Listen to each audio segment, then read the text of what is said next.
আসসালামু আলাইকুম ভিউয়ার্স। আজকে আমি আপনাদেরকে দেখাবো কিভাবে আপনার জন্ম নিবন্ধনটি অনলাইনে আছে কিনা চেক করবেন। প্রথমে মোবাইল থেকে ক্রোমে যাবেন। ক্রোমে লিখবেন everify.bdrisgovbd.com।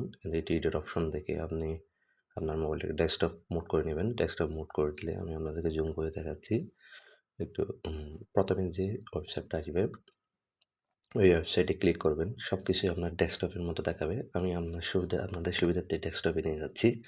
ডেস্কটপে ক্রোম অপশন থেকে আপনি ক্রোম অপশনে যাবেন। ক্রোম অপশনে ক্লিক করার পরে আপনার ডিসপ্লেটা সেম হুবহু মোবাইলের মতো দেখাবে। এখানে লিখবেন everify.bdrisgovbd.com লেখার পরে আপনি এটা লিখে সার্চ দিবেন। সার্চ দেওয়ার পরে আপনার সামনে যে ইন্টারফেসটা আসবে দেখুন প্রথমে birth and death registration certificate এভাবে দেখাচ্ছে। আমি আপনাকে রিলোড করে নিলাম। আপনার সামনে বার্থ রেজিস্ট্রেশন নাম্বার খুঁজবে। 17 ডিজিটের রেজিস্ট্রেশন নাম্বারটি আপনি এখানে টাইপ করে দিবেন। আমি আমার সুবিধার্থে টাইপ করে নিলাম। একটু হাইট রাখলাম প্রাইভেসির জন্য।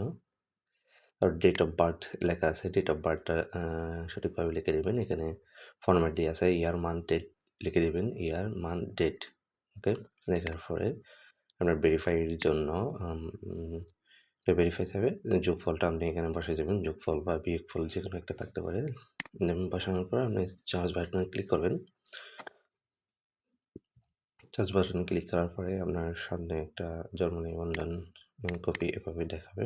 এরকম দেখেন আপনার এ জন্ম নিবন্ধনটার সামনে চলে আসবে। আপনার জন্ম নিবন্ধন যদি অনলাইন হয়ে থাকে বাংলা, ইংলিশ কিংবা বাংলা যেকোনো একটা আপনার যেটা আছে ওইটা চলে আসবে। দেখেন আপনি এখান থেকে প্রিন্ট অপশনে যাবেন। প্রিন্ট অপশন থেকে পিডিএফ এ ক্রিয়েট করে নেবেন।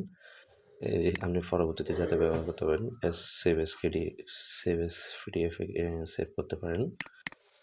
আমি একটা ফোল্ডারে সেভ করে নিলাম। আপনাদের দেখানোর সুবিধার্থে দেখি বার্থ সার্টিফিকেট দিয়ে আমি সেভ করলাম। ফাইলটা আমার সেভ হয়ে গেছে। আমি এখন আপনাদেরকে দেখাবো আসলে ফাইলটা ঠিকঠাক সেভ হয়েছে কিনা। আসলে আমি ডেস্কটপ অপশনটাকে আমি যে ফোল্ডারে সেভ করেছি ফোল্ডারটা ঢুকলো। দেখেন বার্থ সার্টিফিকেট দিয়ে সেভ করলাম। ওকে। হ্যাঁ, এখন চলে আসছে। দেখেন আমার অনলাইন সার্টিফিকেটটা আমরা এভাবে ঠিকঠাক পেয়ে যাবেন। ওকে, থ্যাংকস ফর ওয়াচিং।